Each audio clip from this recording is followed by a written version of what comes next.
오늘도 값없이 베풀으신 하나님의 끝없는 은혜를 누리며 승리하는 꿈밀의 모든 분들이 되기를 소망합니다.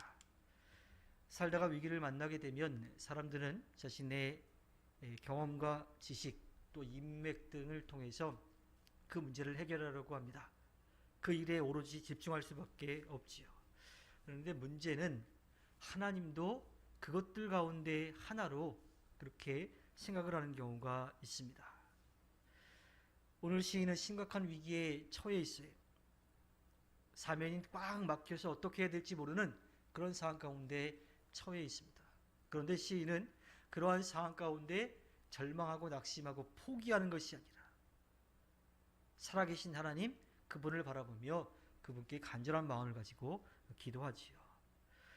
오늘 우리는 이 말씀을 통해서 위기의 상황 가운데 하나님께 어떻게 어떠한 마음으로 기도해야 되는지를 알 수가 있습니다.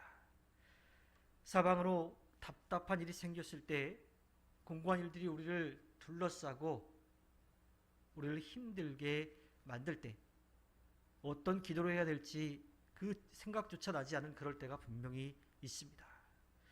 기가 막힌 웅덩이 속에서 무엇을 구해야 하는지 어떻게 기도해야 되는지 도저히 알 수가 없는 거죠.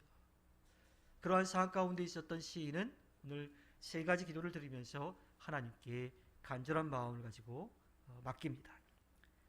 그 하나는 2절에 나의 생명을 지켜주십시오 라고 하는 기도입니다.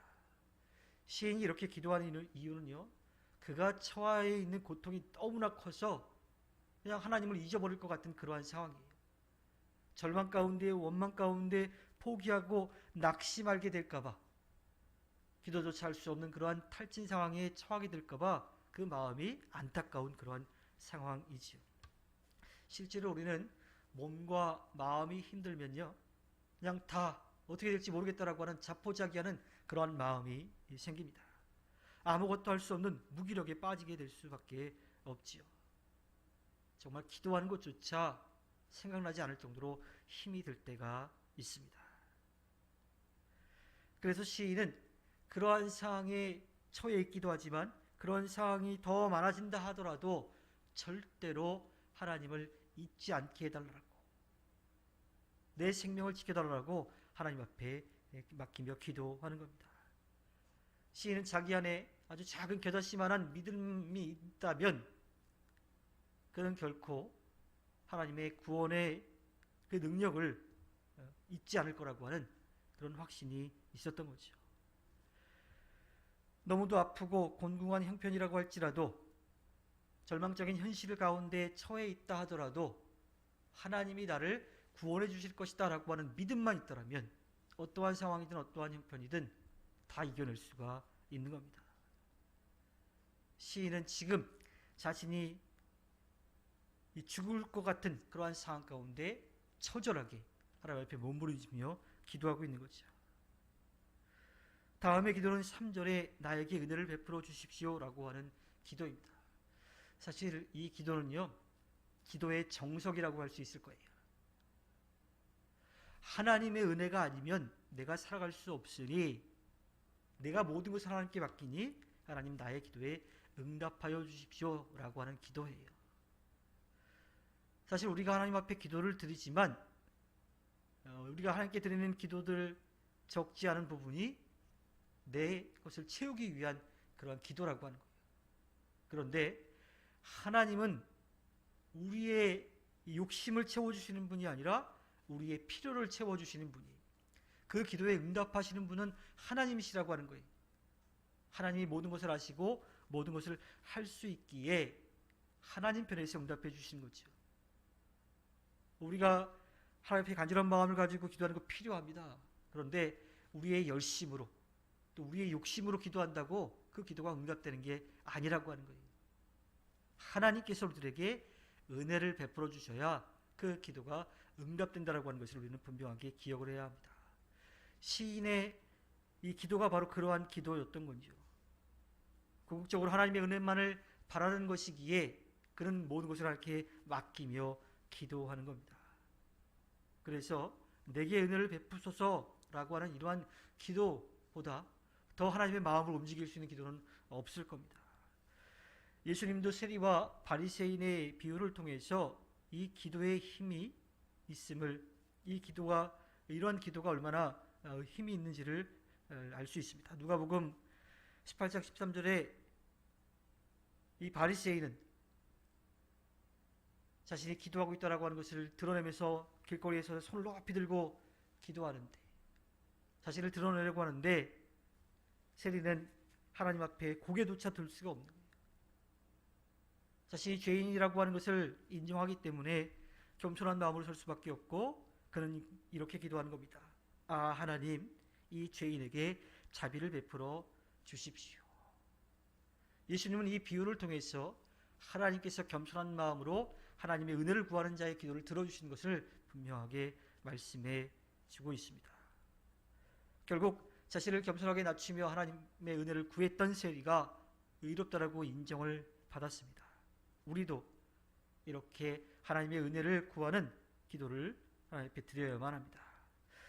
마지막으로 시인은 4절에서 마음을 기쁨으로 가득 채워주십시오라고 기도하고 있습니다. 이것은 하나님께서 회복시켜 주셔야만 한다라고 하는 믿음의 기도인 겁니다. 환경을 뛰어넘고 상황을 이겨내는 것은 사람의 힘으로는 도저히 할 수 없는 일이에요. 세상이 주는 기쁨은 잠깐일 뿐이고 우리에게 참된 기쁨을 줄 수가 없습니다. 영적 침체를 벗어나 완전히 새롭게 되려고 하면 세상의 것이 아닌 하나님의 것으로 채워져야 하는 겁니다. 그래서 시인은 이 세상에서 잠깐 누리고 말 것들이 아니라 우리의 근본적인 문제를 해결해 주실 수 있는 하나님의 능력으로, 그렇게 기쁨으로 채워달라고 기도하고 있습니다. 그렇게 하나님의 은혜를 누리고 은혜가 채워지기 위해서는 하나님을 바라보아야 되는 거예요. 세상을 바라보면 그것을 채울 수가 없습니다. 그래서 그는 하나님을 우러러 보면서 마음을 기쁨으로 가득 채워달라고 기도하고 있지요. 하나님을 등지고 하나님을 등에 업고 하나님의 능력을 힘입지 않고 세상을 바라보면 세상의 것들이 너무 힘들어요. 왜 나에게만 이런 어려움이 있는지, 이러한 고통이 있는지 답답하고 원망하는 그런 마음밖에 생길 수가 없습니다. 그런데 하나님이 나에게 채워주시는 분이다라고 하는 것을 믿고 있다라고 하면 상황과 형편이 어떠하든지 채워짐의 은혜를 경험할 수가 있습니다. 세상적으로 모자란 것이 우리를 힘겹게 만드는 것이 아니게 되는 거죠. 하나님이 함께하고 계시는 것을 경험하게 되면 우리가 위로를 얻고 또 우리의 마음에 기쁨이 넘쳐나게 됩니다. 하나님이 함께하심을 통하여서 모든 고통, 모든 슬픔은 감사와 기쁨으로 바뀌게 되는 거지요. 시인은 하나님을 우러러보면서 하나님의 기쁨을 구했습니다. 슬픔과 아픔, 때로는 상처와 고통이 우리를 힘겹게 만들다 하더라도 하나님을 바라보면서 하나님께서 채워주시는 귀한 기쁨을 누리며 살아가야만 합니다. 하나님은 우리의 작은 신음에도 우리의 중심을 정확하게 꿰뚫어 보시는 분이에요. 우리보다도 우리를 더 잘 아시는 분이시기 때문에 그래서 그분께 기도해야 됩니다. 오늘 이 곤궁한 시인이 하나님 앞에 기도했던 기도죠. 내 생명을 지켜주십시오. 나에게 은혜를 베풀어 주십시오. 마음을 기쁨으로 가득 채워주십시오. 이렇게 시인처럼 기도할 때에 우리의 허전함, 곤고함, 고통과 아픔과 슬픔은 기쁨과 감사로 바뀌고 또 우리 안에 채워지지 않았던 것들이 하나님의 능력으로 기쁨으로 차고 넘치게 될 것입니다. 하나님께서 허락해 주신 오늘 하루를 살아갈 때 우리의 모든 것을 아시고 도우시는 하나님을 의지하여 기쁨으로 하나님 앞에 영광을 돌리는 끝미래 모든 분들이 되기를 주님의 이름으로 부탁드립니다. 기도하겠습니다.